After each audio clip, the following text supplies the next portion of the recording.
PAN card update કરવાના નામે સુરતની મહિલા ફરિયાદીને કોલ કરી 5 લાખથી વધુની રકમ પડાવી લઈ એફડી સહિત પોતાના નામે ઇન્સ્ટન્ટ લોન મંજૂરી કરાવી છેતરપિંડી આચનાર આંતરરાજ્ય ગેંગને સુરત સાયબર ક્રાઇમ સેલ દ્વારા મુંબઈના ભિવંડી ખાતેથી ઝડપી પાડી સુરત સહિત ભારતભરના અલગ અલગ રાજ્યોના કુલ 22 જેટલા ગુનાઓનો ભેદ ઉકેલી કાઢવામાં આવ્યો છે। સુરતના મહિલા ફરિયાદી પર ગત સપ્ટેમ્બર માસમાં અજાણી વ્યક્તિનો કોલ આવ્યો હતો, જે વ્યક્તિએ પોતાની ઓળખ એક્સિસ બેંકના કર્મચારી તરીકે આપી હતી। પાન કાર્ડ અપડેટ કરાવવાના નામે મહિલા ફરિયાદીને વિશ્વાસમાં લઈને મોબાઈલ નંબર ઉપર એક ફાઇલ મોકલી હતી, જે ફાઇલમાં કેટલીક વિગતો ભરવા જણાવ્યું હતું। મહિલાએ પોતાની તમામ વિગતો આ એપીકે ફાઇલમાં ભરી હતી। બેંક કર્મચારી તરીકેની ઓળખ આપનાર વ્યક્તિએ મહિલાના મોબાઈલ નંબર ઉપર આવેલા એક બાદ એક ઓટીપી પણ મેળવી લીધા હતા।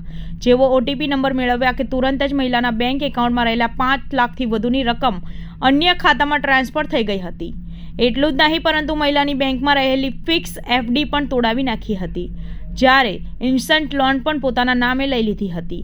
આમ છેતરપિંડીનો ભોગ બનેલી મહિલાએ સુરત ક્રાઇમ બ્રાન્ચમાં ફરિયાદ આપી હતી, જે ફરિયાદના આધારે સુરત ક્રાઇમ બ્રાન્ચ દ્વારા ગુનો નોંધી વધુ તપાસ હાથ ધરવામાં આવી હતી। આ ગુનાની તપાસ બાદમાં સુરત સાયબર ક્રાઇમ સેલને સોંપવામાં આવી હતી, જ્યાં સાયબર ક્રાઇમ સેલ દ્વારા તુરંત જ મહિલા ફરિયાદીના બેંક એકાઉન્ટમાં રહેલા ₹5 લાખની રકમ ફ્રીઝ કરાવી દેવામાં આવી હતી, જ્યારે ₹1 લાખનું રિફંડ કરાવવામાં આવ્યું હતું। આ ઉપરાંત આરોપીઓના બેંક એકાઉન્ટ અને વોલેટમાં રહેલા ₹3.88 લાખ જેટલી રકમ ફ્રીઝ કરાવી વધુ તપાસ હાથ ધરવામાં આવી હતી।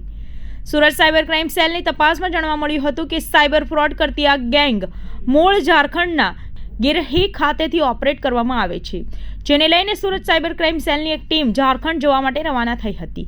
જો કે ટીમ ઝારખંડ પહોંચે તે પહેલા જ આ ગેંગને ગંધ આવી જતા તે ફરાર થઈ ગઈ હતી, પરંતુ સાયબર ક્રાઇમ સેલ દ્વારા હ્યુમન ઇન્ટેલિજન્સ અને ચોક્કસ બાતમીદારોના સંપર્કમાં રહી આરોપીઓનું પગેરું મેળવવાની દિશામાં સતત પ્રયત્નો હાથ ધરવામાં આવ્યા હતા। गत दिनांक 29/9/2023 को साइबर क्राइम पुलिस स्टेशन सूरत सिटी में एक फरियाद मिली थी, जिसमें कोई कस्टमर नंबर जो है उसके अंदर फरियादी ने कॉल किया, तो उसमें सामने वाले जो आरोपी है उसने एक KYC update PAN card update करने के लिए बोला, और एक केवाईसी अपडेट करने के लिए एक एप्लीकेशन एपीके फॉर्म में उसने भेजी। उसके अंदर ओटीपी आए और जो भी इंफॉर्मेशन फिलअप करनी थी वो फरियादी ने की। उस वजह से फरियादी के कुल 5 लाख से भी अधिक राशि का फ्रॉड हुआ था।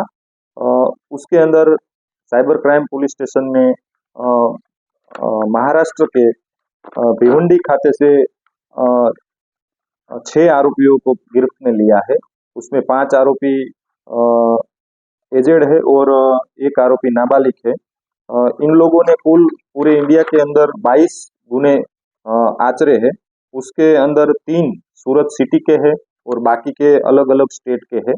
इन लोगों के पास से कुल 13 मोबाइल कब्जे किए गए हैं, HDFC की बैंक चेकबुक और 7 ATM कार्ड कब्जे किए हैं।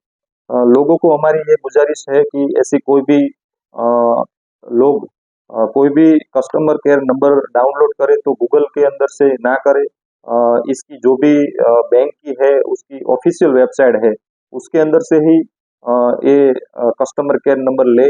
और अगर ये कस्टमर केयर नंबर वाले लोग अपने को कोई एपीके फाइल डाउनलोड करने के लिए बोले, कोई ओटीपी देने के लिए बोले, तो कभी ना दे, ये हमारी गुजारिश है।